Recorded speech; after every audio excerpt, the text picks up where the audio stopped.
Channels. बहुत ध्यान से मेरी बात को सुनिएगा। डिलीवरी चैनल का मतलब क्या होता है? अब जैसे for example let's say company के सीईओ के पास कोई न्यूज है, कंपनी के सीईओ के पास कोई न्यूज है। अब न्यूज सच्ची क्या न्यूज है? जैसे मान लीजिए कि कंपनी के सीईओ के पास न्यूज है कि इस बार हम कितना बोनस अनाउंस करना चाहते हैं, ठीक बात है, या कल छुट्टी रहेगी या नहीं रहेगी, या वर्कर्स को कोई उनको जानकारी देनी है, या किसी भी प्रकार की न्यूज को उनको डिलीवर करना है।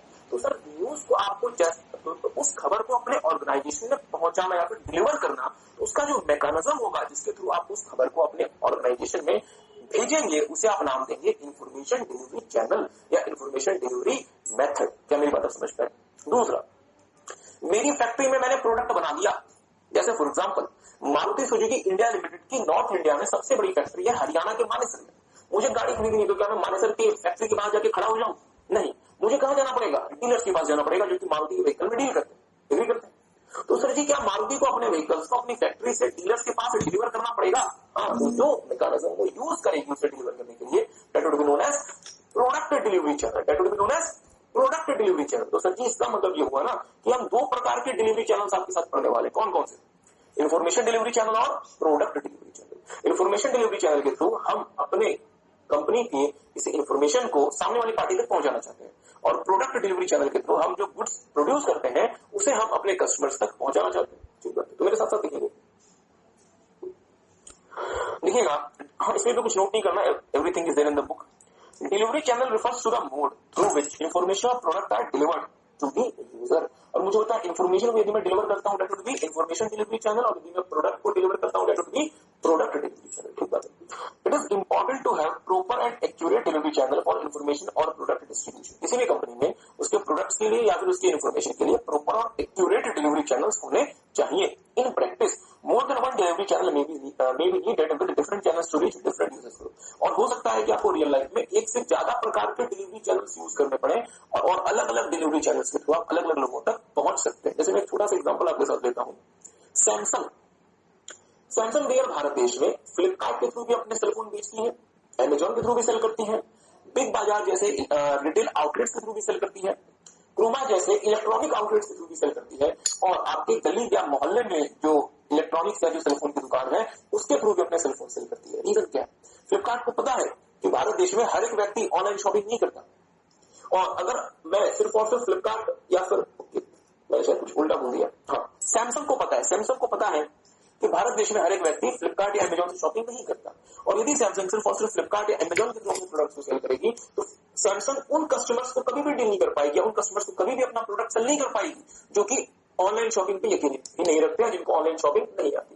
जिनको फोन खरीदना होता है वो बगल के अपने मोहल्ले के जो जान पहचान की दुकान है वहां पहुंच जाते हैं और कहते हैं कि सर जी को बढ़िया सा फोन दिखाओ। और सैमसंग यदि सिर्फ ऑनलाइन ही अपने गुड्स को सेल करती है तो वो सामने वाली पार्टी आपको कभी भी सैमसंग का फोन दिखाएगी नहीं, क्योंकि सैमसंग का फोन अवेलेबल नहीं उनके पास।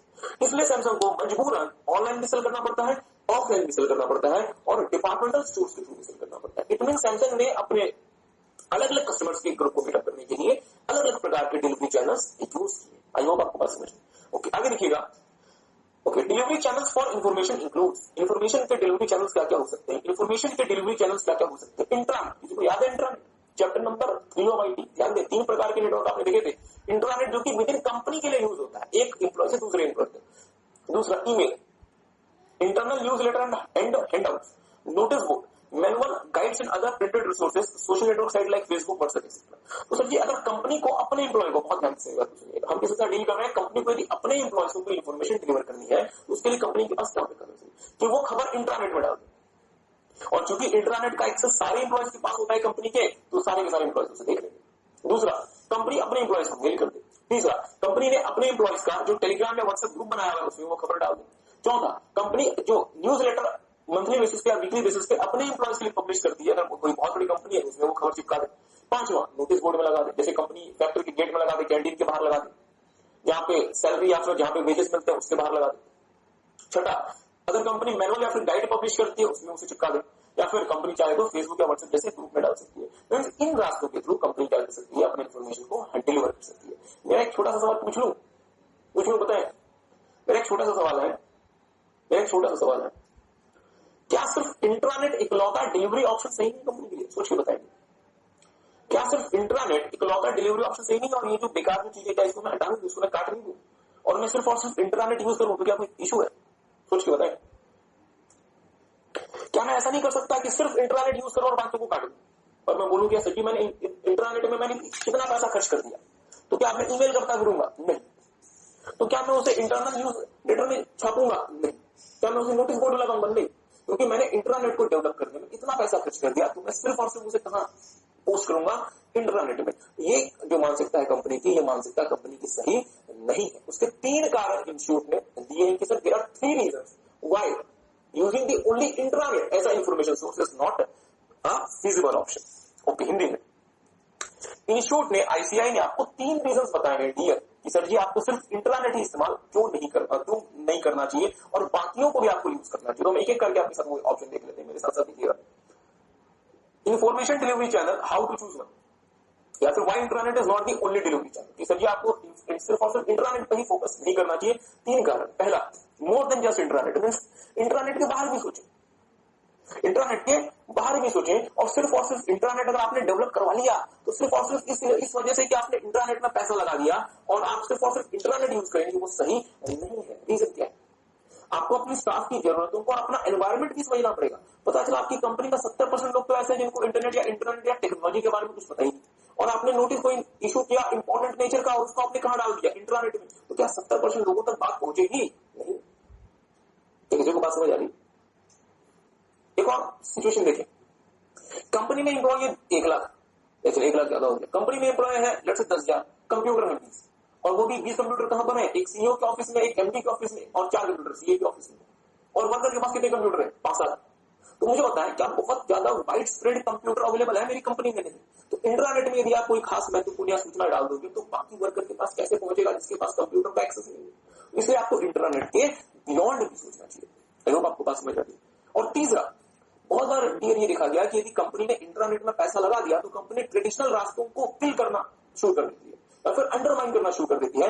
इससे ज्यादा अच्छा क्या है कि आप ट्रेडिशनल जो रास्ते हैं, जो आपके इनफॉर्मल तरीके हैं, उसे ज्यादा फॉर्मलाइज करें ताकि खबर ज्यादा अच्छे तरीके से आपके वर्कर्स को कम्युनिकेट हो सके। तो मेरे साथ साथ देखिए, when choosing appropriate information delivery channel, entity should consider the following: more than just intranet. Entity should have delivery channel beyond intranet, like putting a notice on the notice board in a canteen or any other area, rather than putting the same on the intranet. अगर आपको कोई खास notice अपने worker तक भेजना है तो उसे सिर्फ और सिर्फ इंटरनेट में अपलोड ना कर दें कि सर जी आपने इंटरनेट में अपलोड कर दिया, जैसे मैंने कंपनी का मैंने इंटरनल वेबसाइट ओपन की, वो नोटिस मेरे पास डिस्प्ले हो गया। चले मैं तो मान लीजिए पढ़ा लिखा वर्कर हूं, मेरे पास कंप्यूटर है, मैं देख लूंगा। बट जो कंपनी का 70-80% वर्कर वो अनपढ़ है या जिसको टेक्निकल नॉलेज नहीं है, वो कहां देखेगा? आगे देखिए, understand staff needs and requirements. It is important to understand the staff needs and the environment to decide the appropriate delivery channel. Like if majority of staff is not having technical knowledge or entity don't have widespread availability of IT, having other delivery modes will be more beneficial. मतलब sir यदि आपका majority staff ऐसा है जिसको technology की समझ नहीं, या दूसरा अगर आपकी कंपनी में computer system wide spread available ही नहीं है तो उसको इंटरनेट में डाल के कि क्या होने वाला, कितने लोगों तक वो बात पहुंचेगी? बहुत कम। इसलिए आपको दूसरे तरीके अपनाने चाहिए, जैसे आप नोटिस बोर्ड में लगा दो या अनाउंस करवा दो, या जैसे कि पहले के जमाने में होता था, सुनो सुनो सुनो, एक बंदा आता था वो ढोल पीटा करता था, सुनो सुनो सुनो राजा ने क्या कहा है, या इस तरीके से करवा दो, मतलब मुनादी करवा दो। आगे देखिए, traditional channels needs to be formalised. ऐसा नहीं कि आपने एक बड़ी कंपनी बना ली, आईटी बेस्ड कंपनी बना ली, तो आपको लगेगा कि सर ट्रेडिशनल चैनल तो पहले के जमाने के लोग इस्तेमाल करते थे, हम क्यों इस्तेमाल करें? इसलिए ट्रेडिशनल चैनल को अंडरमाइन करने की जगह उसे ज्यादा फॉर्मलाइज करें, ज्यादा स्ट्रॉन्ग बनाए ताकि आप अच्छे से बेहतर तरीके से कम्युनिकेट कर सकें। अब आपको छोटा सा एग्जाम्पल देखिएगा, instead of eliminating or undermining the existing information delivery channel in favor of intranet, it is more beneficial to formalize them. मतलब इसका ये होगा कि कंपनी को इंटरनेट से इतना ज्यादा प्यार नहीं करना चाहिए कि इंटरनेट के चक्कर में आपने पूरी की पूरी दुनिया भुला दी और कुछ याद ना रहा, और इंटरनेट के चक्कर में आपने पूरी की पूरी दुनिया भुला दी। ऐसा ना करें। इंटरनेट बना लिया, खर्चा कर लिया, कोई बात नहीं, पर सर जो बाकी चैनल्स है उसको अंडरमाइन मत करो, उसे भी फॉर्मलाइज करो, उसे भी इस्तेमाल करो, क्योंकि मेजॉरिटी आपकी जो ऑर्गेनाइजेशन है वो बाकी चैनल से जुड़ा हुआ है, वो आपके इंटरनेट से नहीं जुड़ा हुआ। ठीक है। अब देखेंगे भारत देश में हालात ऐसे हैं कि भारत देश में एक समय पहले ना एक खबर आई थी, जो बच्चे यूपी से बिलोंग करते हैं वो मुझे मतलब correct if I am wrong, when I saw the news in the media, I was shocked really. UP में एक जगह आइडिया जिसका नाम है मिर्जा, अब वो कहां पे, वहां पे एक अफवाह फैल गई कि सर जी रात को घर के बाहर, मतलब सॉरी, रात को घर के अंदर जो सोएगा उस वक्त होगा तो क्या नहीं हो। तो वहां पे लोग कई दिन तक घर के बाहर थे। तो बाद में जब मीडिया उनके पहुंची तो पता चला कि ऐसी किसी अफवाह करा दी कि घर के अंदर सोगे तो पत्थर की वजह होगी। ठीक है, मतलब घर के अंदर सोगे तो पत्थर की वजह होगी, बाहर सोगे तो पत्थर की वजह होगी, ऐसी वहां पे अफवाह करी और लोगों ने अकॉर्डिंग उस तरीके से काम करना शुरू कर दिया। दूसरा, जब हमारे देश में नोटबंदी हुई थी, किसने खबर फैला दी कि सर नमक देश में खत्म हो गया। मुझे पता है नोटबंदी का नमक से क्या लेना देना, कोई नोटबंदी का नमक से कोई लेना था हमने। और हमारा देश तो इतना ज्यादा ओशन से हमारा देश गिरा हुआ है, तो हमारे देश में नमक की कमी नहीं हो सकती। इन्हीं ऑफिस में अफवाह फैला दी 10 रुपए 200 किलो रुपए तक, तो हमारे देश में ऐसे हालात है सर। और आप ये सोचेंगे कि सिर्फ इंटरनेट से आप अगर इन्फॉर्मेशन को कम्युनिकेट करेंगे तो फिर आपकी कंपनी में आप इन्फॉर्मेशन को सही प्रकार से डिलीवर नहीं कर पाएंगे। तो एक से टाइम देख लें। और इन्हीं एग्जाम में क्वेश्चन आता है कि कंपनी को सिर्फ और सिर्फ इंटरनेट यूज करना चाहिए क्या? तो आपका बोलेंगे नहीं सर, सिर्फ और सिर्फ इंटरनेट यूज नहीं करना चाहिए, क्योंकि more than just internet, understand staff needs and environment और traditional channels need to be formalize. ये 3 कारण है। पहला मोर देन जस्ट इंटरनेट, दूसरा understand staff needs and environment और तीसरा traditional channel needs to be formalize. तो दीज आर 3 रीजंस आपको सिर्फ और सिर्फ इंटरनेट यूज नहीं करना चाहिए। और क्या क्या हमारे पास इन्फॉर्मेशन को डिलीवर करने के रास्ते हो सकते हैं? हमारे पास सभी रास्ते हो सकते हैं। इंटरनेट यूज करें, हम ईमेल यूज करें, हम इंटरनल यूज रिलेटेड हैंडआउट्स में डाल दें, नोटिस बोर्ड में चिपका दें, मैनुअल्स इशू मतलब करते हैं, या फिर हमने जो कंपनी का जो सोशल नेटवर्किंग ग्रुप बनाया हम उसमें डाल दें। ओके नाउ, तो मेरी बात को थोड़ा सा ध्यान दीजिएगा। डिलीवरी चैनल फॉर प्रोडक्ट्स के लिए हमारे पास क्या क्या रास्ते हैं? पहला, traditional model like brick and mortar type, जैसे कि जो पहले की जो दुकानें, मतलब जो शॉप्स हुआ करते हैं जिसमें वो ईट और रेती की जो दुकानें जो बनी होती हैं, जो कि आपके घर के बगल में परचून की दुकान, उसके थ्रू आप अपने प्रोडक्ट्स को क्या कर सकते हैं? डिलीवर कर सकते हैं। दूसरा, होम डिलीवरी आप कर सकते हैं। तीसरा, बाइंग फ्रॉम डिपार्टमेंटल स्टोर। तो जो डिपार्टमेंटल स्टोर है वो आपका जो ब्रिक एंड मोर्टर स्टोर है उससे एक बड़ा वर्जन है। डिपार्टमेंटल स्टोर में बहुत सारी चीजें एक साथ अवेलेबल होती है। और चौथा, buying online, getting home delivery, cash payment on delivery, मतलब आप ऑनलाइन परचेज कर सकते हैं। तो मुद्दे वाली बात यह है कि 4 हमारे पास प्रोडक्ट्स को डिलीवर करने के रास्ते। पहला, जो हमारे traditional brick and mortar store है वो यूज कर लो। दूसरा, डिपार्टमेंटल स्टोर यूज कर लो। तीसरा, होम डिलीवर कर दो प्रोडक्ट्स को। और चौथा, ऑनलाइन परचेज कर लो प्रोडक्ट्स को। ठीक है, तो टेक सम टाइम पर देखिए।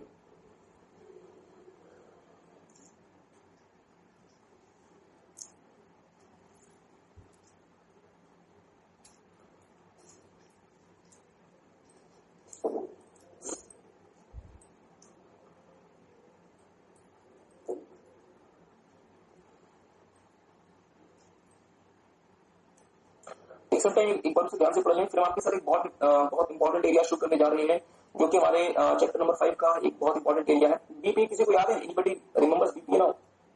Business process automation. Okay, business process automation में डियर हमने आपके साथ क्या क्या देखा था? याद है आपको? मीनिंग देखा था, ऑब्जेक्टिव देखा था, फिर हमने आपके साथ उसके स्टेप्स देखे थे, 8 स्टेप्स होते थे। उसके हमने क्रिटिकल पिलर्स देखे थे, बहुत अच्छा। और उसके बाद हमने उसके एडवांटेजेस देखे थे, हमने उसके डिसएडवांटेजेस देखे थे, और हमने देखा था कि आपको बीपी अचीव करना है तो उसके क्या क्या एप्लीकेशन से आप बीपी अचीव कर सकते हैं। Now we are doing the last part of BP, जो कहलाता है कंट्रोल्स इन बीपी। अब मेरी बात पे थोड़ा सा ध्यान दीजिएगा, मुझे बात सोच के बताएंगे। लेट्स से मैं किसी चीज को मैनुअल तरीके से करता हूं, भले वो काम स्लो होता है बट मेरा उस पर पूरी तरीके से नियंत्रण है। मैं जब तक वो काम नहीं करूंगा तब तक वो काम नहीं होगा।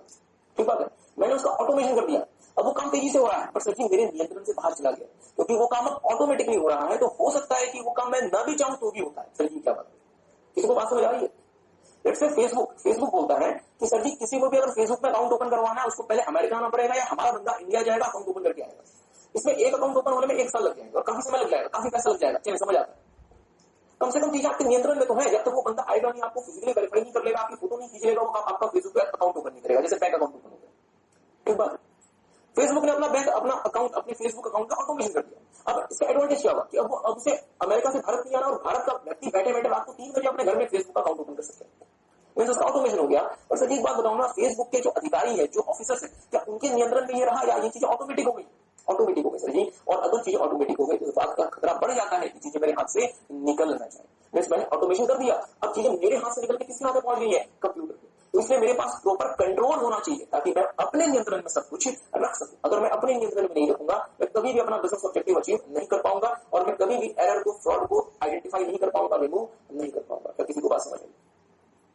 ओके, तो सर मेरी बात सुनिएगा, हमने चीजों का ऑटोमेशन कर दिया, बहुत अच्छी बात है, चीजें फास्ट हो गई, स्पीड में होने लगी, एक्यूरेसी बढ़ गई। बट सर जी हमारे हाथ से नियंत्रण कम हो रहा है, तो हम क्या चाहेंगे कि हमारे हाथ से नियंत्रण कम हो जाए, अभी भी नियंत्रण हमारे हाथ में रहे, हमारे हाथ में। अगर हमारे हाथ में नियंत्रण नहीं होगा तो क्या मैं कभी भी अपने ऑब्जेक्टिव्स अचीव कर पाऊंगा, अपने गोल्स अचीव कर पाऊंगा? मैं कभी भी अपने गोल्स अचीव नहीं कर पाऊंगा। और ऑटोमेशन करने का मुझे ये सिला मिलेगा, ये मुझे उसका बेनिफिट मिलेगा कि मेरा बिजनेस मेरे हाथ से निकल गया। क्या किसी को बात समझ आई? तो मेरे साथ साथ देखेंगे कंट्रोल। और ये जो डेफिनेशन है डियर, आपको वर्ड टू वर्ड याद रखिए। देखेंगे control is defined as policies, procedures, practice. मतलब सर जी पॉलिसी, प्रोसीजर और practice etcetera design to provide reasonable assurance. ध्यान दीजिए, रीजनेबल एश्योरेंस, 100% एश्योरेंस तो आपको ईश्वर के अलावा कोई नहीं दे सकता। तो कंट्रोल कुछ भी कर लो, कैसी भी पॉलिसी बना लो, कैसा भी प्रोसीजर बना लो, कैसी भी प्रैक्टिस कर लो, 100% एश्योरेंस तो आपको कभी नहीं मिल सकता। एग्री करते? To provide reasonable assurance that business objectives are achieve. और सर बिजनेस ऑब्जेक्टिव तभी अचीव होगा जब अनडिजायर्ड इवेंट्स आर या तो प्रिवेंटेड। अनडिजायर्ड इवेंट मतलब ऐसे इवेंट जो कि मुझे अपना ऑब्जेक्टिव अचीव नहीं करने देंगे, या तो उसे रोक लो, होने ही मत दो। बट सर यदि हो गया तो detected and corrected. Detected and corrected. आगे देखिएगा, the controls are used to prevent, detect और करेक्ट अनलॉफुल इवेंट्स। एक बात याद दीजिएगा, सिंपल सी बात है। मैं चाहता हूं कि मुझे अपना उद्देश्य अचीव करना है, चाहे वो मैनुअल तरीके से हो चाहे वो ऑटोमेटिक तरीके से। और सर ये मैनुअल तरीके से मेरा उद्देश्य अचीव हो नहीं पा रहा, रीजन क्या है? मैनुअल तरीका बड़ा स्लो होता है। एग्री करते हैं? मैनुअल तरीका बड़ा स्लो होता है और उसके थ्रू मेरा उद्देश्य अचीव नहीं हो पा रहा, तो मैं मजबूरी में कहां गया? ऑटोमेशन की तरफ। बट ऑटोमेशन की तरफ तो गया, बट क्या इसका ये रिजल्ट होना चाहिए कि मेरे हाथ से कंट्रोल ही निकल गया? और यदि मेरे हाथ से कंट्रोल निकल गया और कुछ भी उसमें होने लगा, उसमें अपने से ही चीजें होने लगी, तो क्या मैं अपना ऑब्जेक्टिव कभी अचीव कर पाऊंगा? नहीं। मतलब ज्यादा पानी के चक्कर में जो थोड़ा बहुत आ रहा है वो भी मेरे हाथ से निकल जाएगा। तो इसलिए हमें क्या करना पड़ता है? हमें वो पॉलिसीज बनानी पड़ती है, हमें वो प्रोसीजर्स बनाने पड़ते हैं और हमें वो स्टेप्स लेने पड़ते हैं, प्रैक्टिसेस बनानी पड़ती है जो इंश्योर करेगा। क्या इंश्योर करेगा सर? कि जो भी अनडिजायर्ड इवेंट है वो प्रिवेंट किया जाएगा। मतलब अगर कोई इवेंट अनडिजायर्ड है, अनलॉफुल है, वो इवेंट नहीं होने दिया जाएगा। मींस हम ऐसी पॉलिसी बनाएंगे, हम ऐसे प्रोसीजर बनाएंगे, हम ऐसी प्रैक्टिसेस करेंगे कि हर एक अनडिजायर्ड इवेंट हम रोक लेंगे। अगर आप नहीं रोक पाए तो आप उसे डिटेक्ट करेंगे और आप उसे करेक्ट करेंगे ताकि आपका बिजनेस का ऑब्जेक्टिव पूरा हो सके। आई होप आपको बात समझ आई। तो मेरे साथ साथ देखेंगे, control is defined as policy, procedure and practices designed to provide reasonable assurance that business activities, business objectives are achieved and undesired events are prevented, detected and corrected। और कंट्रोल को हम अनलॉफुल इवेंट्स को prevent करने के लिए, detect करने के लिए और करेक्ट करने के लिए इस्तेमाल करते हैं। जो बात है प्रिवेंट करने का मतलब क्या होता है? Control that prevents the occurrence of an event, मतलब ऑफ एन एरर और फ्रॉड लाइक सिक्योरिटी गार्ड। मतलब प्रिवेंटिव कंट्रोल डियर वो कंट्रोल्स होते हैं जो कि किसी गलती को होने से ही रोकते हैं। जैसे आपने सिक्योरिटी गार्ड खड़ा किया हुआ है, आपने सिक्योरिटी कैमरा लगाया ताकि चोरी हो ही ना। अब मेरी बात ध्यान दीजिएगा, अगर आपको चोरी होने से प्रिवेंट करना है तो आपको क्या करना पड़ता है? आपको प्रिवेंटिव मेजर्स लेने पड़ते हैं। तो वो मेजर जो कि चोरी होने से रोकेंगे, that will be preventive control.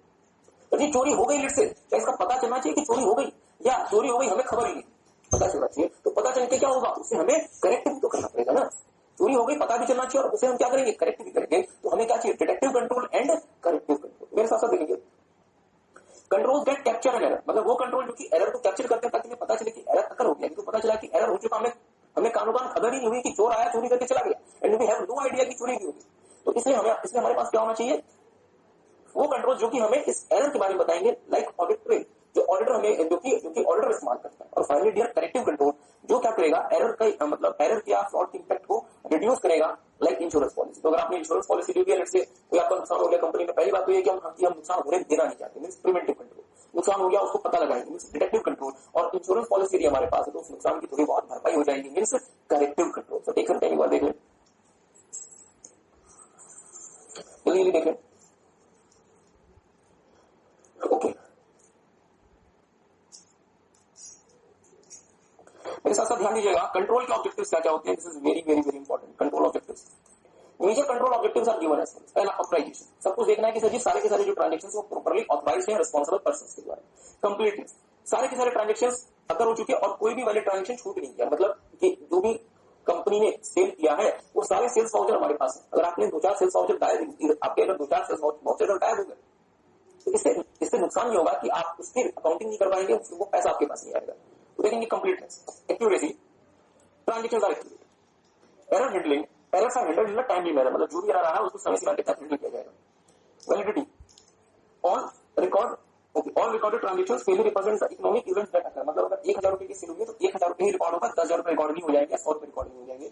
Physical safeguard and security, हमारा जो कंट्रोल ऑब्जेक्टिव हमें इंश्योर करके देगा कि हमारा जो इन्फॉर्मेशन सिस्टम है उनकी फिजिकल सेफगार्ड और उनकी सिक्योरिटी होगी और सेग्रीगेशन होगी, मतलब ड्यूटी का सेग्रीगेशन होना चाहिए और किसी एक व्यक्ति के पास बहुत सारी अथॉरिटी नहीं होनी चाहिए। अगर किसी एक व्यक्ति के पास बहुत सारी अथॉरिटी होगी तो वो चोरी भी कर लेगा और वो जो रिकॉर्ड होंगे उसको भी मिटा देगा। मतलब पहली बात तो ये कि वो चोरी कर लेगा और दूसरा जो एविडेंस होंगे उसको भी मिटा देगा क्योंकि आपने उस व्यक्ति को बहुत सारी अथॉरिटीज दी हुई। तो हमारे देश में गवर्नमेंट कंपनीज का भी ऑडिट होता है थ्रू कैट, ताकि गवर्नमेंट कंपनीज में जो भी मतलब इश्यूज हो उसे आइडेंटिफाई किया जा सके। तो टेक सम टाइम, एक बार इसे पढ़ने से याद रखने का आप छोटा सा तरीका बताएंगे, एक कहानी बताएंगे जिसको आप इसे याद रख सकते हैं। लेकिन बेटा चैप्टर नंबर 5 से 10 से 12 नंबर का क्वेश्चन आराम से आता है और उसमें से ओके पहले इसको देख इसके बाद आगे की कहानी देखते हैं। इसके बाद हम आपके साथ आगे की कहानी लिखेंगे।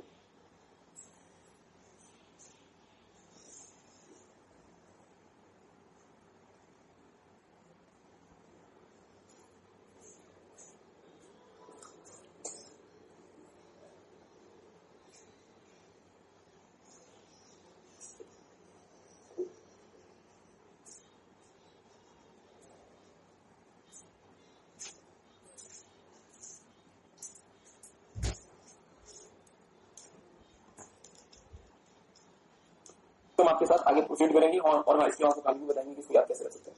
अभी देखेंगे कृपया कोई डाउट और मैं चाहता हूँ एमसीक्यू में जो जैसे जैसे क्वेश्चन पूछ रहा है इसलिए आपको रिटेंशन भी आपके पास होनी चाहिए। So take some time, control objective की कहानी लिख लें।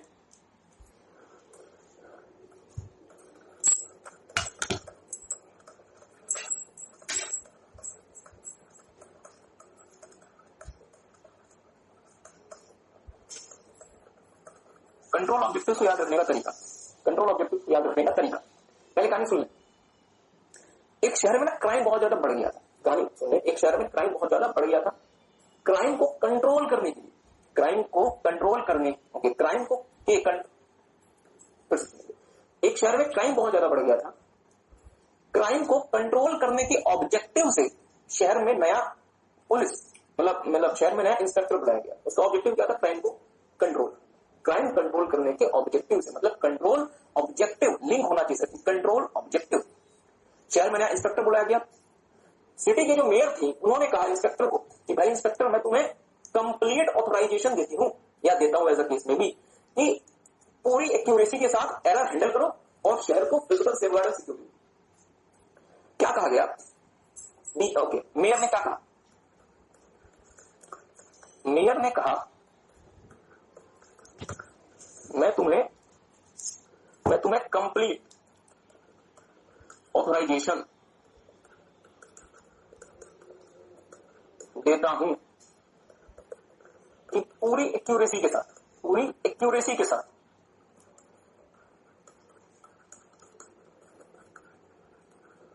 एरर हैंडलिंग करो और सिटी को फिजिकल सेफगार्ड एंड सिक्योरिटी दो। मैं तुम्हें कंप्लीट ऑथराइजेशन देता हूं कि पूरी एक्यूरेसी के साथ एरर हैंडल करो और सिटी को फिजिकल सेफगार्ड एंड सिक्योरिटी दो। तो यहां तक हमने क्या क्या देखा, क्या क्या बातें आ गई? Completeness, authorisation, accuracy, error handling, physical safeguard and security. ठीक बात। मेयर ने इंस्पेक्टर से क्या कहा? मैं तुम्हें कंप्लीट ऑथराइजेशन देता हूं कि पूरी एक्यूरेसी के साथ एरर हैंडल करो और सिटी को फिजिकल सेफगार्ड एंड सिक्योरिटी दो। मेयर ने पुलिस को क्यों बुलाया? इंस्पेक्टर को क्यों बुलाया था? शहर में बढ़ गए क्राइम को कंट्रोल करने के ऑब्जेक्टिव से बुलाया था। आगे देखिएगा, मुझे बताएं अगर आप किसी इंस्पेक्टर को इतने सारे अधिकार दे दें तो हो सकता है कि इंस्पेक्टर जो है वो थोड़ा सा ज्यादा भावनाओं में बह जाए। तो हमारे जो इंस्पेक्टर थे वो भी भावनाओं में बह गए। इंस्पेक्टर ने भावनाओं में बहकर, मतलब इमोशंस में आकर कुछ ऐसे काम कर दिए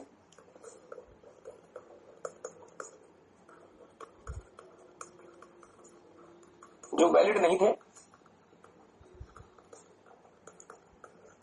जिससे सेग्रीगेशन ऑफ ड्यूटीज हो गई,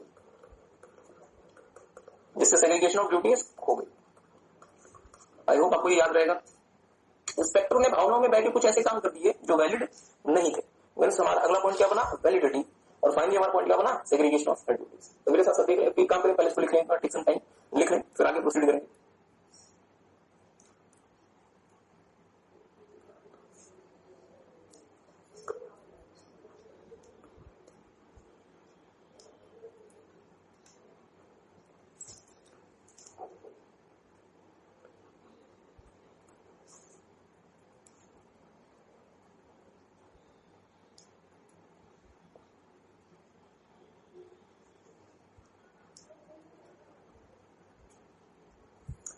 तो मेरे साथ देख लें, किसी शहर में क्राइम बहुत ज्यादा बढ़ गया था, उसको कंट्रोल करने के ऑब्जेक्टिव से मेयर ने नया इंस्पेक्टर बुलाया और कहा मैं तुम्हें कंप्लीट ऑथराइजेशन देता हूं कि पूरी QC के साथ एरर हैंडल करो और शेयर को फिजिकल सेफगार्ड एंड सिक्योरिटी दो।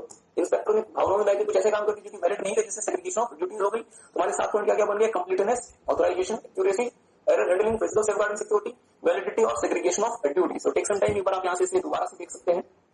ओके, इन बच्चों ने इसे देख लिया। अब हम बहुत बहुत बहुत इंपॉर्टेंट टॉपिक की तरफ मूव कर रहे हैं, information system controls. Very very very important, और एग्जाम में गारंटीड 5 मार्क्स का क्वेश्चन आएगा यार, और एमसीक्यू आ जाने से 2-3 एमसीक्यू भी यहां से आ सकते हैं। ठीक बात है। अब मुझे बात करिए, ध्यान दीजिएगा, इंफॉर्मेशन सिस्टम कंपनी में अकाउंटिंग इंफॉर्मेशन सिस्टम बनवाया, आपने अपनी कंपनी में अकाउंटिंग इंफॉर्मेशन सिस्टम बनवाया, या आपने अपनी कंपनी में डिसीजन सपोर्ट सिस्टम बनवाया, या आपने अपनी कंपनी में मैनेजमेंट इंफॉर्मेशन सिस्टम बनवाया, ट्रांजैक्शन प्रोसेसिंग सिस्टम बनवाया, नॉलेज मैनेजमेंट सिस्टम बनवाया, एग्जीक्यूटिव इंफॉर्मेशन सिस्टम बनवाया, एक्सपर्ट सिस्टम बनवाया, मतलब कुछ नहीं बनवाया, क्या पैसा नहीं लगेगा? पैसा लगेगा, बहुत ज्यादा पैसा लगेगा। और सिर्फ डियर पैसा नहीं लगेगा, साथ साथ मैनेजमेंट का, कंपनी का समय लगेगा। और आपको पता है डियर, टाइम से बड़ी करेंसी कोई नहीं होती जिसको आप मतलब जिसे आप गेम्स खेल के बर्बाद कर देते हैं, पबजी खेल के बर्बाद कर देते हैं। There is no money, there is no currency bigger than time. और मैनेजमेंट का इतना समय लग गया उसमें, अगर वो इन्फॉर्मेशन सिस्टम हमारे मन मुताबिक हमें रिजल्ट नहीं देगा तो क्या हमारे लिए परेशानी हो सकती है? हमारे लिए परेशानी हो सकती है। मेरी बात पर डियर ध्यान दीजिएगा, मेरी बात पर डियर ध्यान दीजिएगा। इंफॉर्मेशन सिस्टम में ना 2 प्रमुख चीजें होती है। सर जी क्या? अगर आप मेरी बात पे थोड़ा सा ध्यान देंगे, इंफॉर्मेशन सिस्टम में 2 प्रमुख चीजें होती है। लेट्स से हम सिंपल रखते हैं, हम चीजों को कॉम्प्लिकेट आपके साथ बिल्कुल नहीं करेंगे, हम बिल्कुल सिंपल बात करेंगे। मुझे बताएं, आप सबने डीएसएस सुना हुआ है? डिसीजन सपोर्ट सिस्टम सुना हुआ है क्या किसी ने? ओके, चलिए चैप्टर नंबर 4 में किया हुआ। चलिए, दिस इज माय डीएसएस। तो क्या ईश्वर ने मुझे डीएसएस आकाश आसमान से मतलब ये मतलब धरती पे भेज दिया मेरे लिए? नहीं, मैंने डीएसएस बनवाया होगा। मैं नेहरू प्लेस से तो खरीद के नहीं लिया है, बनवाया होगा। ओके, पहली बात तो ये डियर कि हमने डीएसएस को क्या करवाया होगा? नोट किसी को कुछ नहीं करना, हमने डीएसएस को क्या करवाया होगा? डेवलप करवाया होगा। किसी को कुछ भी नोट नहीं करना, हमने डीएसएस को क्या करवाया होगा? डेवलप करवाया होगा। डेवलप करने के बाद हम उसे इंप्लीमेंट करेंगे, इंप्लीमेंट करने के बाद हम इसे ऑपरेट करेंगे, और अकॉर्डिंगली हम उसे मेंटेन करेंगे, अकॉर्डिंगली हम इसे मेंटेन करेंगे। बहुत ध्यान से मेरी बात को सुनिएगा। डीएसएस मुझे ईश्वर ने उपहार या फिर गिफ्ट के रूप में तो नहीं भेज दिया कि लो बेटा लो बस ये डीएसएस है। ईश्वर ने कहा तुम्हें दिमाग दे दिया और मुझसे क्या चाहते हो? ठीक है, तो ईश्वर ने हमें माइंड दिया, दिमाग दिया, काम करने की मतलब क्षमता दी है, तो हमने डीएसएस क्या किया? डेवलप करवाया, इंप्लीमेंट करवाया, ऑपरेट करवाया, और अकॉर्डिंगली हमें उसे मेंटेन करना पड़ेगा। क्यों मेंटेन करना पड़ेगा? ताकि ये सही प्रकार से, आई होप आप हिंदी से कंफर्टेबल है, इन और कुछ नहीं करना, काम करें। तो सर जी क्या काम करें? हमें डिसीजन मेकिंग में मदद करें। क्या मेरी बात किसी को समझ आई? हमें डिसीजन मेकिंग में हेल्प करें। ओके, तो सर जी हमने ये देखा कि दो एस्पेक्ट है। पहला एस्पेक्ट है जो कि इसके बनाने से, इंप्लीमेंट करने से डील करता है, और दूसरा एस्पेक्ट है इसके फंक्शनिंग से डील करता है, इसके फंक्शनिंग से डील करता है। क्या किसी को मेरी बात समझ आ रही है? दूसरा एस्पेक्ट किससे है? जो कि इसकी फंक्शनिंग से डील करता है, ये काम कैसे करता है। मेरा एक छोटा सा सवाल आपसे, मेरा एक छोटा सा सवाल, आपने डीएसएस में गलत डेटा इंसर्ट कर दिया तो रिजल्ट क्या आएगा? गलत ही आएगा। एग्री करते हैं? पर सर जी आपने डीएसएस में कोडिंग की गलत कर दी, आपने डीएसएस में कोडिंग गलत कर दी, तो क्या गलती डीएसएस की है या फिर गलती डीएसएस बनाने वालों की? गलती डीएसएस बनाने वालों की। तो हमने क्या देखा कि एक वो एस्पेक्ट है जो कि डीएसएस के डेवलपमेंट, इंप्लीमेंटेशन, ऑपरेशन और मेंटेनेंस से डील करता है, और दूसरा एस्पेक्ट वो है जो कि डीएसएस के एक्चुअल इंप्लीमेंटेशन की बात करता है कि सर जी डीएसएस एक्चुअली इंप्लीमेंट कैसे करेगा, काम कैसे करेगा। क्या हमें इन दोनों एस्पेक्ट में कंट्रोल करना पड़ेगा? क्या हमें इसके डेवलपमेंट को एड हॉक बेसिस पे कर ले, रास्ते से किसी को भी बुला के ले और बोले कि लो हमारे लिए डीएसएस डेवलप कर दो? नहीं सर, प्रॉपर तरीके से डेवलप करेंगे अपने नियंत्रण में। इंप्लीमेंटेशन में भी हमें ध्यान देना पड़ेगा, ऑपरेशन में भी और मेंटेनेंस में भी। एग्री करते हैं? अगर आप अपने डीएसएस का डीएस सही प्रकार से डेवलपमेंट, इंप्लीमेंटेशन, मेंटेनेंस और ऑपरेशन कर पाएंगे तो ही आप इस बात को इंश्योर कर सकते हैं कि डीएसएस आपको अपनी मर्जी का रिजल्ट देगा। पर क्या इसका ऑपरेशन भी सही प्रकार से होना चाहिए? ऑपरेशन भी सही प्रकार से होना चाहिए। तो हमने ये देखा कि जो कंट्रोल्स हमारे डीएसएस के या किसी भी डीएसएस और एनी इंफॉर्मेशन सिस्टम, अगर बच्चा समझ लेगी नहीं सर ये सब डीएसएस के लिए नहीं, ऐसी बात नहीं है। जो कंट्रोल्स हमें हमारे डीएसएस को सही प्रकार से डेवलप, इंप्लीमेंट, ऑपरेट और मेंटेन करने में मदद करेंगे वो कहलाते हैं मैनेजरियल कंट्रोल्स। और जो कंट्रोल्स हमें इसके एक्चुअल यूजर्स में या एक्चुअल ऑपरेशन एग्जीक्यूशन में मदद करेंगे that is known as application controls. बहुत ध्यान से मेरी बात को सुनिएगा, that is known as application controls. I hope आपको बात समझ आ रही है। तो मेरे इंफॉर्मेशन सिस्टम को डेवलप, इंप्लीमेंट, ऑपरेट और मेंटेन कराने में जिस प्रकार के कंट्रोल्स मुझे हेल्प करने वाले हैं that is known as managerial controls. और वो कंट्रोल्स जो मुझे इसके एक्चुअल एग्जीक्यूशन में मदद करेंगे उसे मैं क्या नाम देने वाला हूं? Application controls. तो इसका मतलब ये हुआ डियर, इंफॉर्मेशन सिस्टम में जो कंट्रोल्स होते हैं हमारे वो कितने मेजर कैटेगरीज में क्लासिफाई हो सकते हैं? सर जी 2 कैटेगरीज है। पहला मैनेजरियल कंट्रोल, दूसरा एप्लीकेशन कंट्रोल। आई होप आपको बात समझ आ रही है। और हर बार एग्जाम में 5 नंबर का क्वेश्चन मिनिमम यहाँ से रहता ही रहता है। आपसे किसी एक प्रकार का कंट्रोल पूछ लिया जाएगा छोटा सा, फिर आपको एक्सप्लेन करना है, तो मेरे साथ साथ देखिए। For information system and their audit control can be divided into 2 major parts, namely managerial control and application control। मतलब ये हुआ कि आपको मैनेजरियल कंट्रोल भी आपको करना है और आपको एप्लीकेशन कंट्रोल भी करना है। बट यहाँ पे छोटी सी बात है, एंड देयर ऑडिट।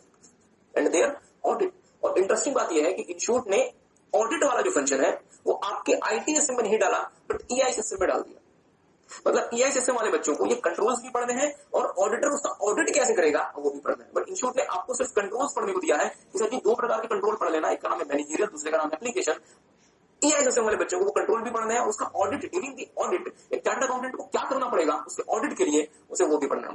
मतलब नए सिलेबस वाले बच्चों को वो भी पढ़ना पड़ेगा। नहीं हो, मेरी बात ध्यान दीजिएगा। मैनेजरियल कंट्रोल, मेरी बात ध्यान देंगे। Managerial control, here we examine control over managerial functions that must be performed to ensure that the development, implementation, operation and maintenance of information system in a planned and controlled manner। मतलब इसका ये होगा कि ये वो controls होते हैं जो कि मैनेजरियल फंक्शन से डील करते हैं, और मैनेजरियल फंक्शन ही किसी भी इंफॉर्मेशन सिस्टम के डेवलपमेंट में, इंप्लीमेंटेशन में, ऑपरेशन में और मेंटेनेंस में प्रमुख रोल प्ले करता है। और अगर आपने किसी इंफॉर्मेशन सिस्टम का डेवलपमेंट सही से नहीं किया, इंप्लीमेंट करने में आपने गलती कर दी, आप ऑपरेट करना नहीं जानते या उसका प्रॉपर तरीके से मेंटेनेंस नहीं होता, तो कुछ भी कर ले, क्या इंफॉर्मेशन सिस्टम सही रिजल्ट देगा? कभी नहीं देगा। तो इसलिए हमें क्या इंश्योर करना है कि उसे डेवलप ढंग से करो, इंप्लीमेंट सही से करो, ऑपरेशन अच्छे से करो और उसका ऑपरेशन भी सही और उसका मेंटेनेंस भी सही से करो। Okay, various managerial subsystems and the related controls are as follows. मतलब मुद्दे वाली बात ये है कि मैनेजरियल कंट्रोल्स में आपको क्या क्या पढ़ना है। पहला, top management and information system management controls. मेरी बात ध्यान दीजिएगा, इसको याद कैसे रखना है आपके साथ वो भी देखेंगे, बट पहले आप इसको समझ लें। मैनेजरियल कंट्रोल्स में आपको क्या क्या देखना है डियर? पहला, top management and information system management control. दूसरा आपको देखना है सिस्टम डेवलपमेंट मैनेजमेंट कंट्रोल। तीसरा, प्रोग्रामिंग मैनेजमेंट कंट्रोल। चौथा, डेटा रिसोर्स मैनेजमेंट कंट्रोल। पांचवा, क्वालिटी एश्योरेंस मैनेजमेंट कंट्रोल। छठा, सिक्योरिटी मैनेजमेंट कंट्रोल। सातवां, ऑपरेशंस मैनेजमेंट कंट्रोल। बस आपको ये 7 आपको मैनेजमेंट कंट्रोल देखने, तो आपको ये सारे के सारे 7 मैनेजमेंट कंट्रोल सीरीज में याद होने चाहिए। तो आपको कैसे याद रखना है वो हम आपके साथ देखिए। हमने आपके साथ एक कीवर्ड पहले देखा था, कंट्रोल के ऑब्जेक्टिव। किसी को याद है कंट्रोल के ऑब्जेक्टिव? हाँ बिल्कुल सही। वो इंस्पेक्टर को बुलाया कि मैं तुम्हें कंप्लीट ऑथराइजेशन देता हूँ कि पूरी एक्यूरेसी के साथ एरर हैंडल करो, और सिटी को फिजिकल सेफ्टी एंड सिक्योरिटी को आपने कुछ ऐसे काम कर दिए जो कि वैलिड नहीं थे, जिससे सेग्रीगेशन ऑफ ड्यूटीज होगी। चलिए, तो मेरे साथ साथ एक एक करके मैं आपके साथ ये सारे के सारे कंट्रोल देखेंगे बहुत ध्यान से। Top management and information system management control, मुझे बस पूछ के बताएंगे किसी कंपनी को डिजिटल बनवाना या किसी कंपनी को ईआरपी बनवाना, तो सर ये लीड किसको लेना पड़ेगा? टॉप मैनेजमेंट को। प्लानिंग किसको करनी पड़ेगी? टॉप मैनेजमेंट को। ऑर्गेनाइज कौन करेगा? Top management. और अल्टीमेटली कंट्रोलिंग भी कौन करेगा? Top management. Top management dear 2 प्रकार के प्लान बनाता है, एक का नाम है स्ट्रेटेजिक प्लान, दूसरे का नाम है operational plan. Strategic plan long term के लिए होता है 1 से 5 साल, और ऑपरेशन या 3 से 5 साल, और ऑपरेशनल प्लान शॉर्ट टर्म के लिए होता है जैसे 1 से 3 साल। तो मेरे साथ साथ देखेंगे, the major functions that a senior manager must perform are as follows. Planning, मतलब सब ओके, प्लानिंग पहले देख लें। ओके, सबसे पहला planning, determine the goals of information system function. Sir ये इंफॉर्मेशन सिस्टम बनाने का उद्देश्य क्या है? ऑर्गेनाइजिंग। अब आपने इंफॉर्मेशन सिस्टम बनवाना है तो क्या रिसोर्सेज इकट्ठा करने पड़ेंगे, उसे क्या नाम देंगे? ऑर्गेनाइजिंग। लीडिंग, कंपनी को मोटिवेट करें, गाइड करें और बाकी लोगों से कम्युनिकेट करें कि हमें इंफॉर्मेशन सिस्टम बना के दो। और फाइनली कंट्रोलिंग, देखें कि इंफॉर्मेशन सिस्टम को बनाने के लिए इन्फोसिस ने कहा था 1 साल लगाएंगे, 3 साल बीत गए, इंफॉर्मेशन सिस्टम क्यों नहीं बना, क्या हो रहा है? मींस आपको कंट्रोलिंग करना पड़ेगा। Means being the CEO of the company, आपको कंपनी में अगर कोई इंफॉर्मेशन सिस्टम चाहिए तो प्लानिंग भी आपको करनी है। इसका मतलब ये नहीं कि आप अकेले बैठ के करें, और भी लोगों को बुला लें, मिलकर प्लानिंग करें। ऑर्गेनाइजिंग करें, मींस रिसोर्सेज को इकट्ठा करें। लीडिंग करें, मतलब लीड आप ही को लेना पड़ेगा, लोगों को मोटिवेट करें, उनको गाइड करें कि सर जी ऐसे बनाओ, ऐसे बनाओ। और फाइनली कंट्रोलिंग करें। तो 2 प्रकार के प्लान टॉप मैनेजमेंट को बनाने पड़ेंगे, एक का नाम है स्ट्रेटेजिक प्लान, एक का नाम है ऑपरेशनल प्लान। स्ट्रेटेजिक प्लान 3 से 5 साल पे बनता है, और ऑपरेशनल प्लान शॉर्ट टर्म होता है जो कि 1 से 3 साल तक को कवर करता है। तो टेक सम टाइम एक बार देख लें और मुझे बताएंगे। हाँ, टॉप मैनेजमेंट इन्फॉर्मेशन सिस्टम ये याद कैसे रखना है वो हम आपके साथ अलग से देखेंगे। तो मेरे साथ साथ देखेंगे top management information system controls में क्या लिखेंगे। Top management information system control वो फंक्शंस की बात करता है जो कि कंपनी के टॉप मैनेजमेंट या फिर सीनियर मैनेजमेंट को परफॉर्म करने हैं, और उनको क्या काम करना पड़ता है? Plan, organise, planning, organise, leading and control. ठीक है, 2 प्रकार के प्लान बनाए जाते हैं, क्या क्या? Strategic plan, operational plan. Strategic plan 3 से 5 साल, ऑपरेशनल प्लान 1 से 3 साल। ठीक है। दूसरा, system development management control. System development management control का काम होता है कि सर जी जो आपका मैनेजमेंट, आपका जो इंफॉर्मेशन सिस्टम है उसको सही प्रकार से डेवलप और मैनेज किया जा सके। क्योंकि टॉप मैनेजमेंट ने आपको प्लान करके दे दिया, रिसोर्स इकट्ठा करके दे दिया, लीड कर दिया, मोटिवेट कर दिया और उन चीजों को कंट्रोल कर दिया, बट उसको डेवलप किसको करना है? सिस्टम डेवलपमेंट मैनेजमेंट कंट्रोल्स के थ्रू। 3 प्रकार के ऑडिट होते हैं system management, okay, system development management control में, ध्यान दीजिएगा। कंकरेंट ऑडिट, कंकरेंट ऑडिट वो ऑडिट होता है जो कि उस इंफॉर्मेशन सिस्टम के साथ साथ परफॉर्म हो रहा होता है, ताकि हम ये पता लगा सकें कि इंफॉर्मेशन सिस्टम हमारा सही प्रकार से काम कर रहा है या नहीं कर रहा। पता चला हमने इन्फोसिस कंपनी को हायर किया कि हमारे लिए एक अकाउंटिंग इंफॉर्मेशन सिस्टम बनवा दो, वो जैसा मन में आया वैसा इन्फॉर्मेशन सिस्टम बना के चली गई, फिर हम बाद में क्या कर लेंगे, तो हम साथ साथ उनको असिस्ट करेंगे कि सर आप हमारे हिसाब से काम कर रहे हो या नहीं कर रहे। That would be known as concurrent audit. Concurrent audit वो ऑडिट होता है जो कि साथ साथ चल रहा होता है। देखिए साहब ध्यान देंगे यहाँ पे, auditors are members of the system development team. मतलब ये हुआ कि ऑडिटर जो है वो सिस्टम डेवलपमेंट टीम का सदस्य बन जाएगा और सिस्टम डेवलपमेंट जो लोग कर रहे होंगे उनके साथ बैठ के देखेगा कि ये सही प्रकार से कंपनी के हिसाब से काम कर रहे हैं या नहीं कर रहे हैं। आगे देखिए, they assist the team in improving the quality of the system developed they are building and implementing. मतलब ऑडिटर जो है, इस ऑडिटर का मतलब जो चार्टर्ड अकाउंटेंट है, वो उस टीम का हिस्सा बन जाएगा जिसका काम सिस्टम को डेवलप करना है ताकि कंकरेंट ऑडिट कर सके, और उनको वो जगह जगह पे गाइड भी करेगा कि सर जी आपने जो रिपोर्ट का जो सिस्टम रखा है वो सही प्रकार से काम नहीं कर रहा, इसे इंप्रूव करो, इसकी क्वालिटी और ज्यादा बेहतर करो। पोस्ट इंप्लीमेंटेशन ऑडिट, एक बार आपका सिस्टम इंप्लीमेंट हो गया, इसके बाद एक पोस्ट इंप्लीमेंटेशन ऑडिट परफॉर्म किया जाएगा कि सर जी जो नया सिस्टम आपने बनवाया है वो एज इट इज चले या उसमें मॉडिफिकेशन कराया जाए। तो देखेंगे to determine whether new system needs to be continued as it is और मॉडिफाइड इटसेल्फ। मतलब कंकरेंट ऑडिट वो ऑडिट होगा जो कि साथ साथ चलेगा, और साथ साथ ऑडिट करने के लिए आपका जो ऑडिटर है वो सिस्टम डेवलपमेंट टीम का हिस्सा बन जाएगा और सिस्टम डेवलपमेंट टीम को गाइड करेगा कि सर जी आप क्वालिटी और इंप्रूव कैसे कर सकते हो, सिस्टम और बेहतर परफॉर्म कैसे कर सकता है। पोस्ट इंप्लीमेंटेशन ऑडिट वो ऑडिट होगा जो कि सिस्टम एक बार इंप्लीमेंट हो जाने के बाद हम करेंगे, फिर हमसे सिस्टम में ये पता चलेगा कि सिस्टम जो हमने इंप्लीमेंट करवाया है वो बिल्कुल सही करवाया है, बिल्कुल सही से चल रहा है या उसको हमें मॉडिफाई करना है। और तीसरा होता है डियर जनरल ऑडिट, जो कि किसी खास पर्पस के लिए नहीं होता, वो आप किसी भी जनरल पर्पस के लिए कर सकते हो ताकि आपको कोई और इंप्रूवमेंट एरिया जिसको आपको पता चल जाए। मेरा एक छोटा सा सवाल है, मुझे बताएंगे अगर मैं कंकरेंट ऑडिट को बहुत ध्यान से करता हूं तो पोस्ट इंप्लीमेंटेशन ऑडिट में मुझे क्या पता चलेगा कि मुझे सिस्टम को एज इट इज कंटिन्यू करना चाहिए या मुझे उसे मॉडिफाई करना चाहिए? सोच के बताइए। फिर से यदि मैं कंकरेंट ऑडिट बहुत ध्यान से करता हूं, यदि मैं सिस्टम में कंकरेंट ऑडिट बहुत ध्यान से करता हूं तो पोस्ट इंप्लीमेंटेशन ऑडिट में मुझे क्या पता चलेगा कि मुझे system as it is continue करना चाहिए या उसे मॉडिफाई करना चाहिए? एज इट इज कंटिन्यू करना चाहिए। रीजन क्या है? आपने सर सिस्टम बनवाया ही अपने हिसाब से, तो क्या मैं ये कह सकता हूं कि वो लोग जो कि कंकरेंट ऑडिट पर फोकस नहीं करते उन लोगों को पोस्ट इंप्लीमेंटेशन ऑडिट में बहुत ज्यादा मॉडिफिकेशन करवानी पड़ती होगी अपने सिस्टम में? एग्री करते हैं? क्या किसी को बात समझ आई? तो क्या मैं एक स्टेटमेंट कह सकता हूं क्या कि वो लोग जो कंकरेंट ऑडिट पे फोकस नहीं करते उन लोगों को पोस्ट इंप्लीमेंटेशन ऑडिट के बाद अपने सिस्टम में जो बन गया, जो तैयार हो गया, उसमें बहुत ज्यादा मॉडिफिकेशन करवानी पड़ती होगी क्योंकि आप तो सिस्टम के डेवलपमेंट के समय आप उसमें इन्वॉल्व या शामिल नहीं थे। एग्री करते? चलिए आगे देखिए, जनरल ऑब्जेक्टिव डियर वो होता है जो कि किसी खास फोकस से नहीं होता और वो जनरली किया जाता है ताकि किसी इंप्रूवमेंट के एरिया को पता लगाया जा सके। तीसरा, programming management control, very very very important. मुझे एक बात बताएंगे, प्रोग्रामिंग का मतलब क्या होता है? कोडिंग। अगर आपने डियर अच्छा कोड नहीं यूज किया या आपने उसके ढंग से कोडिंग नहीं की तो सिस्टम में आप चाहे जितना भी महंगा हार्डवेयर लगा दें कोई काम का नहीं है क्योंकि इसका सॉफ्टवेयर ही बेकार है। अगर आपने ऐसा सॉफ्टवेयर कोड कर दिया जिसमें बहुत सारे बग्स है, जिसमें बहुत सारे एरर है, जिसमें बहुत सारा रिडंडेंसी है, सर जी ये क्या होता है रिडंडेंसी? उसका मतलब क्या होता है डियर? डुप्लीकेसी। या आपने डेटाबेस मैनेजमेंट का मॉडल कोई घटिया वाला इस्तेमाल कर लिया, आपने हायरार्किकल यूज कर लिया और आपको क्या यूज करना चाहिए था? क्या यूज करना चाहिए था? किसी को समझ नहीं आ रही बात? वीडियो वाले बच्चों को बात समझ आ रही है? डेटाबेस मॉडल चैप्टर नंबर 2 क्या यूज करना चाहिए था? रिलेशनल। चलो नहीं जाते उसमें। प्रोग्रामिंग मैनेजमेंट कंट्रोल किससे डील करेगा? High quality program. Sir ji जो आपका इंफॉर्मेशन सिस्टम बनेगा वो हाई क्वालिटी प्रोग्राम यूज करेगा क्योंकि डियर इंफॉर्मेशन सिस्टम क्या होता है? हार्डवेयर सॉफ्टवेयर उसमें इन्वॉल्व होते हैं। कोई एग्री करेगा मेरे से?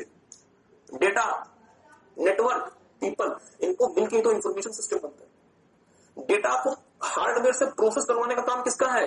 सॉफ्टवेयर का। और अगर सॉफ्टवेयर की कोडिंग ही आपने ढंग से नहीं की, कोड में आपने एरर्स लगा दिए या एरर्स छोड़ दिए और हर 2 मिनट के बाद आपका सिस्टम क्रैश हो जाएगा, तो ऐसे सिस्टम से कैसे आपका काम चलेगा? आई होप आपको बात समझ आ रही है। चलिए एक और आपको एग्जांपल दे दें। माइक्रोसॉफ्ट आज किंग है, बट सर जी माइक्रोसॉफ्ट का एक ऑपरेटिंग सिस्टम आया था विस्टा, माइक्रोसॉफ्ट विंडोज विस्टा। उसने माइक्रोसॉफ्ट की लुटिया डुबो दी थी। फिर माइक्रोसॉफ्ट की लुटिया जिसने निकाली वो था विंडोज 7, क्योंकि विस्टा जो था, विस्टा वो माइक्रोसॉफ्ट के इतिहास का सबसे बड़ा फेल्ड प्रोडक्ट था। वो माइक्रोसॉफ्ट को स्टेबल ही नहीं होने देता था। एनी हाउ इस पर नहीं जाता। आगे देखिएगा, here the primary objective is implementation of high quality programs. कृपया ध्यान रखिएगा कि प्रोग्रामिंग मैनेजमेंट कंट्रोल का उद्देश्य क्या है? हाई क्वालिटी प्रोग्राम्स, मतलब हाई क्वालिटी कोडिंग हो सके। The program development life cycle comprises 6 major phases, namely planning, design, control, coding, testing, operation and maintenance, with control phase running in parallel for all other phases as shown. मुझे बस सोच के बताएं, मुझे coding करनी है तो मैं एड हॉक बेसिस पे कोडिंग कर लूं या मुझे प्रॉपर प्लानिंग के साथ कोडिंग करनी है? प्रॉपर प्लानिंग के साथ कोडिंग करनी है। मतलब यदि प्लानिंग होगी तो मुझे प्रॉपर प्लानिंग के साथ कोडिंग करनी है, मुझे प्लानिंग को प्रॉपर तरीके से कंट्रोल करना है। मुझे अगर मुझे कोडिंग करनी है, मैंने प्लानिंग तो कर ली, क्या कोडिंग के लिए मैं कोई अच्छा डिजाइन इस्तेमाल करूं? हाँ सर, मैं कोडिंग के लिए जनरली सिस्टमेटिक अप्रोच इस्तेमाल करूंगा, एक सिस्टमेटिक ढंग से कोडिंग करूंगा। मैंने प्लानिंग तो कर ली, बट मैं ये नहीं करूंगा कि 2 कोड सुबह लिख दिए 2 कोड शाम को लिख दिए। एक सिस्टमेटिक तरीके से मैं कोडिंग करूंगा। ओके, कोडिंग की स्ट्रेटेजी क्या होनी चाहिए? जनरली हमें मॉड्यूलर कोडिंग स्ट्रेटेजी अपनानी चाहिए। क्या लिखेगा? मॉड्यूलर कोडिंग स्ट्रेटेजी का मतलब होता है डियर कि आप बहुत बड़े बड़े कोड्स नहीं लिखेंगे, आप छोटे छोटे कोड लिखेंगे, बाद में आप अटैच कर देंगे। एंड प्रॉपर डॉक्यूमेंटेशन स्ट्रेटेजी, और जो आप कोडिंग कर रहे हैं उसका प्रॉपर तरीके से डॉक्यूमेंटेशन बनाएं, ताकि अगर लड़ से बीच में कहीं कोड में एरर आ गया तो उस डॉक्यूमेंट की मदद से आप उस कोड के एरर को दूर कर सकते हैं, बग को दूर कर सकते हैं। टेस्टिंग, आपने कोडिंग कर ली, कोडिंग सही प्रकार से हुई या नहीं, क्या उसको इसकी जांच करनी पड़ेगी? हाँ सर, 3 प्रकार की टेस्टिंग हम करते हैं। यूनिट टेस्टिंग, आपने जो छोटे छोटे मॉड्यूल्स बनाए हैं वो मॉड्यूल काम कर रहे हैं या नहीं, उसको हम नाम देंगे यूनिट टेस्टिंग। मॉड्यूल्स को आपस में जोड़ के आप एक साथ टेस्ट करेंगे, उसे हम नाम देंगे इंटीग्रेशन टेस्टिंग। और पूरे सिस्टम को एक बार में जब आप टेस्ट करेंगे उसे हम नाम देंगे whole of the program testing. और फाइनली ऑपरेशन एंड मेंटेनेंस, तो अगर आपने कोडिंग कर दी तो उसके बाद अकॉर्डिंगली आपको उसका ऑपरेशन करना है और मेंटेनेंस करना है। 3 प्रकार की मेंटेनेंस होती है, रिपेयर मेंटेनेंस, और ध्यान दीजिए सेम चीज आपने एसटीएल से भी पढ़ा था, system development life cycle, please revise करके आएगा। रिपेयर मेंटेनेंस का मतलब वो मेंटेनेंस डियर जहां पे कोई एरर या कोई बग था और हमने उस एरर या बग को दूर किया है। अगर हम उस एरर या बग को दूर करेंगे that is known as repair maintenance. Adaptive maintenance, हमने जब कोडिंग की थी तो उस समय सर्विस टैक्स था, अब जीएसटी आ गया, हमें उसे क्या करना पड़ेगा? सर्विस टैक्स के कोड को चेंज करके जीएसटी के कोड में अडेप्ट करना पड़ेगा। और परफेक्टिव मेंटेनेंस मतलब कोडिंग हमारी सही है और हमें लगता है कि सर जी थोड़ा सा और मॉडिफाई करके थोड़ा सा और बेहतर बनाया जा सकता है। तो ये एक समटाइम मेरे साथ देखेंगे। प्रोग्रामिंग मैनेजमेंट कंट्रोल्स में क्या क्या चीजें आती है? प्लानिंग की कंट्रोल, ओके, प्लानिंग को कंट्रोल करेंगे, डिजाइन को कंट्रोल करेंगे, कोडिंग को कंट्रोल करेंगे, टेस्टिंग का कंट्रोल होगा, ऑपरेशंस एंड मैनेजमेंट का कंट्रोल होगा। तो प्लानिंग में डियर हम एड हॉक बेसिस पे मतलब कोडिंग नहीं करेंगे, हम प्रॉपर प्लान्स का इस्तेमाल करके कोडिंग करेंगे। और हम जो प्लान का इस्तेमाल, जो हम प्लान बनाते हैं जनरली, वो कहलाता है PERT चार्ट। PERT का मतलब होता है program evaluation and review technique, जिसको ये फाइनल में लिखेंगे। इसका फुल फॉर्म आपको लिखना है तो लिख लेंगे, PERT का फुल फॉर्म लिखना है। एक काम करें, इसको ऐसे करके लिख लें। अब एमसीक्यू डियर मैं कुछ कह भी नहीं सकता कि पूछा ना जा सके, लिखेंगे जहां पे कहीं खाली जगह वहां लिखें, यहाँ पे खाली जगह होगा ना, यहाँ पे लिख लें PERT। ये होता है program evaluation and review technique, program evaluation and review technique PERT।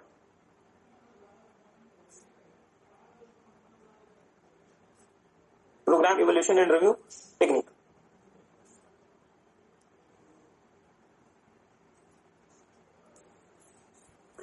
PROGRAM, evaluation EVALUAT आएगा। तो मैं एक बार फिर से लिख देता हूँ, program evaluation and review technique. चलिए मैं एक बार फिर से लिख देता हूँ,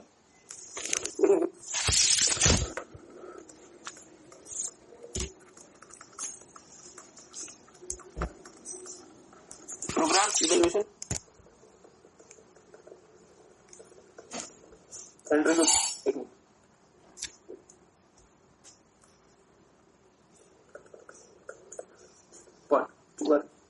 तो PERT के बारे में आप ये फाइनल में पढ़ेंगे। तो हम जब भी प्लानिंग करेंगे तो हम PERT चार्ट्स का इस्तेमाल कर सकते हैं, ताकि हम देख सकते हैं कि सर जी हमारा जो प्लान है वो सही प्रकार से काम कर भी रहा है या नहीं कर रहा।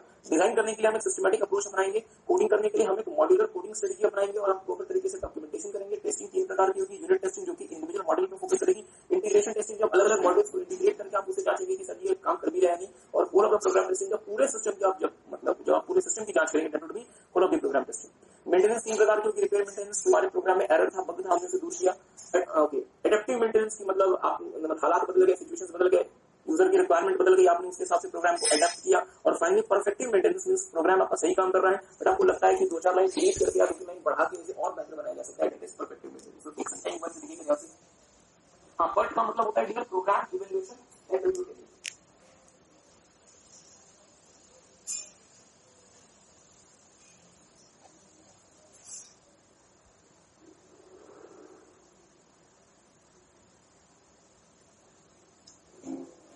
PERT का आपको आईटीसी में आपको कुछ और नहीं पढ़ना, सिर्फ नाम याद रखना है PERT का। आई होप आपने समझे। देखिए ओके, ध्यान दीजिएगा। डेटा रिसोर्स मैनेजमेंट कंट्रोल, अगली बात थोड़ा सा ध्यान दीजिएगा। डेटा किसी भी कंपनी के लिए बहुत महत्वपूर्ण है। आपने बहुत अच्छा इन्फॉर्मेशन सिस्टम बना लिया बट यदि डेटा में किसी ने छेड़छाड़ कर दी तो इन्फॉर्मेशन सिस्टम क्या करेगा? इन्फॉर्मेशन सिस्टम का क्या काम है? जो डेटा लेकर आओगे उसे प्रोसेस कर देगा। बट डेटा में यदि अलग से पहले छेड़छाड़ कर दी गई या बाद में डेटा प्रोसेस होने के बाद उसमें यदि बदलाव कर दिया गया तो इन्फॉर्मेशन सिस्टम का दोष कौन है? इसी बात को देखेंगे। Data must be managed carefully so that it's integrity, validity and completeness is maintained. आपको डेटा प्रॉपर तरीके से मेंटेन करना है ताकि डेटा इंटीग्रिटी में रहे। वैलिडिटी मतलब डेटा का मतलब डेटा जो है वो पूरी तरीके से वैलिड रहे, मींस अननेसेसरी मॉडिफिकेशन ना हो, और डेटा पूरी तरीके से कंप्लीट रहे, मतलब किसी ने उसे बेवजह डिलीट ना कर दिया हो, अपने बढ़ा ना दिया हो, घटा दिया हो। Careful controls should be exercise for data management, मतलब किसी भी कंपनी को डेटा मैनेजमेंट के लिए केयरफुल कंट्रोल एक्सरसाइज करने पड़ेंगे। आगे देखिएगा क्वालिटी एश्योरेंस मैनेजमेंट कंट्रोल। अगली बात पे थोड़ा सा ध्यान दीजिएगा। इन्फोसिस ने आपको कोई इन्फॉर्मेशन सिस्टम बना के दिया और वो इन्फॉर्मेशन सिस्टम काम नहीं कर रहा है, क्या कंपनी का नुकसान होगा? मेरी कंपनी का तो नुकसान हुआ, बट क्या मैं इन्फोसिस को छोड़ दूंगा? नहीं। इन्फोसिस ने सरकार को जीएसटी का सॉफ्टवेयर बना के दिया, जीएसटी का सॉफ्टवेयर से काम नहीं कर रहा, या बग आने की वजह से जीएसटी का जो सॉफ्टवेयर है उसने बहुत सारी गलतियां कर दी, सरकार का तो लॉस होगा, बट सरकार के इन्फोसिस के ऊपर पेनल्टी लगाएगी, तो बहुत बड़ी पेनल्टी लगाएगी। इसलिए बहुत जरूरी है आज से किसी भी कंपनी के लिए कि जो भी वो प्रोग्राम करे, जो भी वो प्रोग्राम कोड करे, उसका क्वालिटी एश्योरेंस हो, तो प्रॉपर क्वालिटी का प्रोग्राम हो। ये बात ध्यान दीजिएगा। अक्सर आप खबर सुनते होंगे कि भारत ने इस वाले मिसाइल का टेस्ट किया, तो मुझे बताएं जो सॉफ्टवेयर उस मिसाइल को मतलब कंट्रोल कर रहा है, उस सॉफ्टवेयर में एरर आ गया और वो मिसाइल किसी शहरी इलाके जाके गिर गई, लोगों की जो जाने जाएंगी, उसका जिम्मेदार कौन होगा? वो कंपनी जिम्मेदार होगी।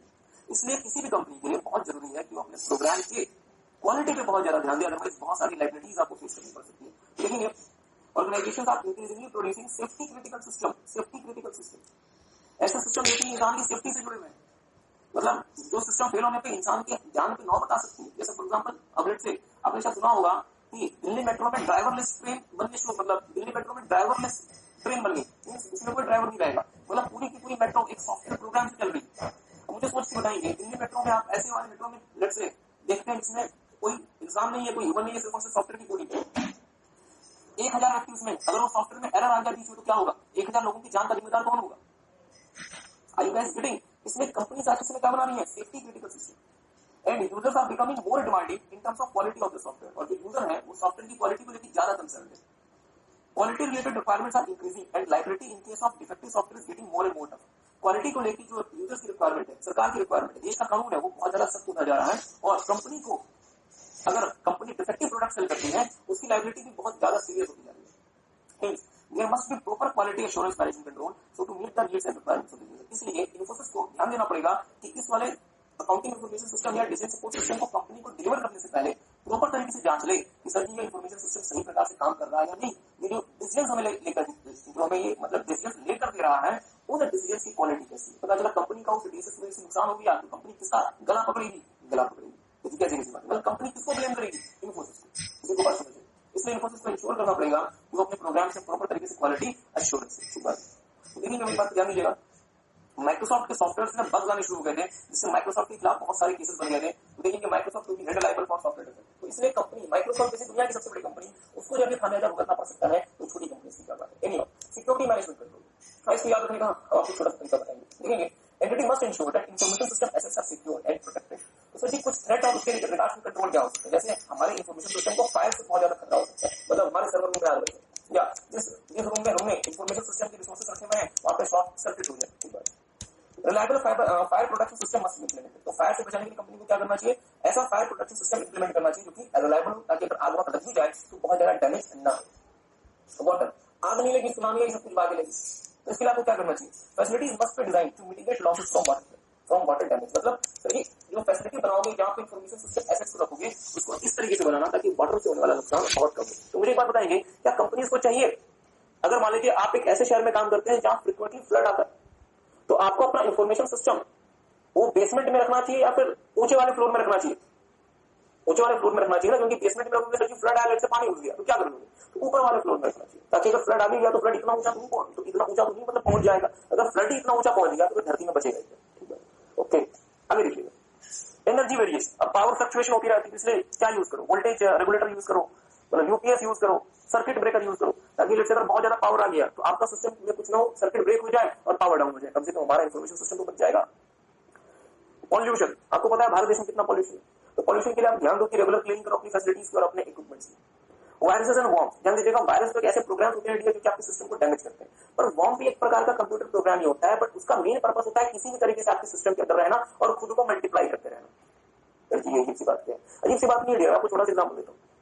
बहुत बार ऐसा होता होगा कि आपने अपनी पेनड्राइव साइबर कैफे में यूज की और आपके कंप्यूटर में वॉर्म आ गया, और जैसे आपको पेनड्राइव अपने कंप्यूटर में लगाएंगे वो वॉर्म आपके कंप्यूटर में आ जाएगा, क्योंकि वॉर्म एक ऐसा कंप्यूटर प्रोग्राम होता है जिसको प्रोग्राम ही इस पर्पस के लिए किया जाता है कि तुम जितना स्प्रेड हो सकते हो उतना स्प्रेड हो, ताकि तुम्हें खत्म नहीं होना, अपने आप को मल्टीप्लाई करते रहो, अपने आप को स्प्रेड करते रहो। तो हम नहीं चाहते कि हमारे सिस्टम में कोई वायरस है या कोई वॉर्म है। तो ध्यान दीजिएगा, controls to prevent the use of virus infected programs, मतलब सर जी ऐसा कोई भी प्रोग्राम यूज मत करो जिसमें वायरस है। या close security loopholes that allow worms to propagate, मतलब ऐसे सिक्योरिटी लूप होल्स को बंद कर दो जिसकी वजह से वर्म्स जो है वो फैलते हैं, वो बढ़ते हैं। Hacker use logical access control मतलब अगर आपको हैकर से बचाना है तो क्या यूज करें, logical access control, encryption use करें। स्ट्रक्चरल डैमेज मतलब सर भूकंप आया, आपका वो पूरा का पूरा जो आपकी जो मतलब फैसिलिटी वाला रूम था वही बैठ गया, तो इसलिए ऐसे रूम्स को बनवाएं जो कि भूकंप जैसी चीजों को झेल जाए। Facility must be design to withstand structural damage. और फाइनली अनऑथराइज्ड इंट्रूजर, अगर कोई बाहरी घुसपैठिया आना चाहता है तो उसके लिए क्या यूज करें, फिजिकल एक्सेस कंट्रोल यूज करें। सो एक से टाइम एक बार इसे रीड करें, एक बार इसे रीड करें। इसको याद रखने का तरीका आपको बताएंगे।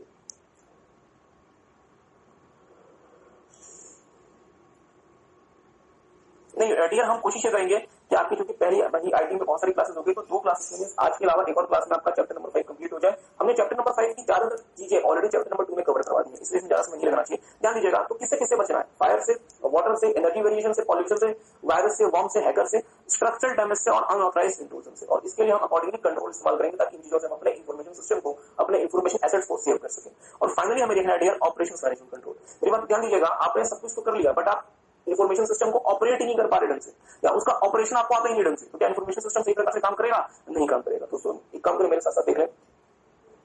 Operation management is responsible for daily running of the hardware and software facility, for daily running of the hardware and software facility, कि सर जी रोज के रोज आप अपने हार्डवेयर या सॉफ्टवेयर को कैसे चलाते हो, इस चीज को मैनेज करने का काम किसका है, ऑपरेशंस मैनेजमेंट।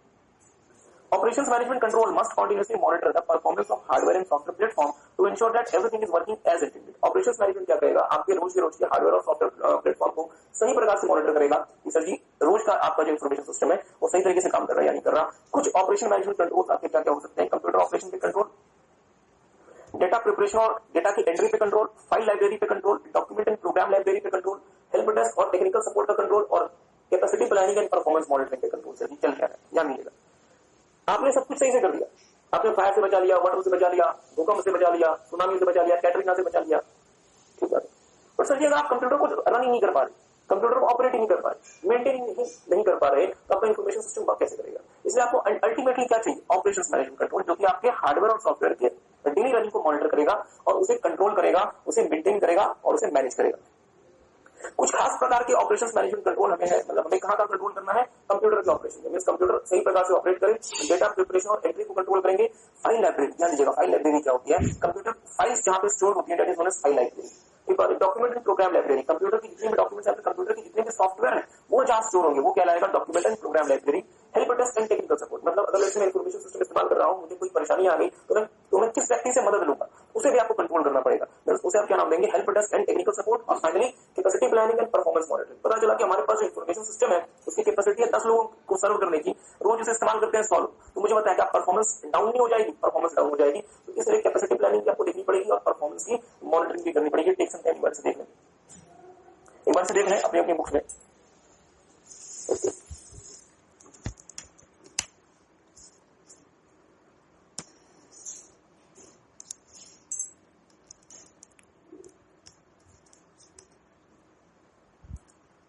हाँ, इसको याद रखने का तरीका हम आपको थोड़ा सा लिखवा देते हैं, पहले उसे देख लें।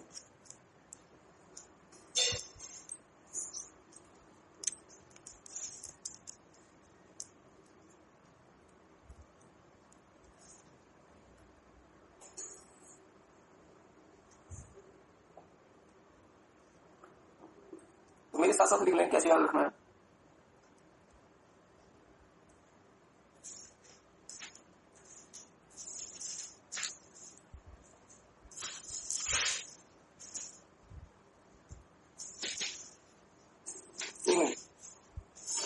How to remember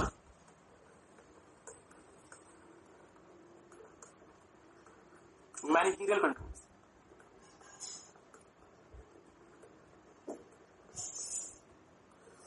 How to remember managerial controls, chapter number 5 से लिखेंगे नोट। हर किसी के एंड में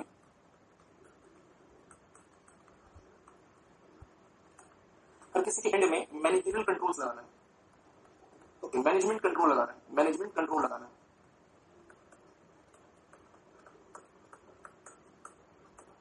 हर किसी के एंड में मैनेजमेंट कंट्रोल लगाना है, मतलब जो भी लिखवाएंगे उसमें हर किसी के एंड में मैनेजमेंट कंट्रोल लगाना है। कहां से बना ली मैंने, dear it has taken a lot of time ताकि वो ये जो कीवर्ड्स आपके लिए बनाने में, बट इसका एडवांटेज तभी अवार्ड जब आप अच्छे नंबर लेकर आए और इन कीवर्ड्स को आप एग्जाम के पर्पज के लिए रिटेन करें। तो मेरी बात को ध्यान दीजिएगा, ये बात पर ध्यान दीजिएगा। कहानी लिखेंगे टॉप मैनेजमेंट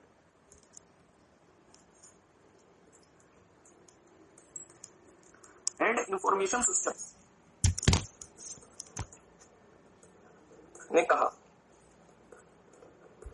कि हमें सिस्टम डेवलप करवाना है, हमें सिस्टम डेवलप करवाना है। हाँ, ये इसी ऑर्डर में याद होना चाहिए।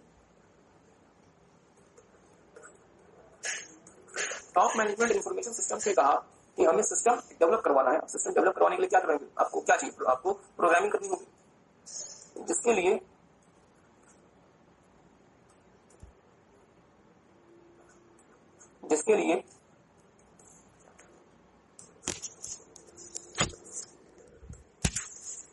प्रोग्रामिंग करनी होगी।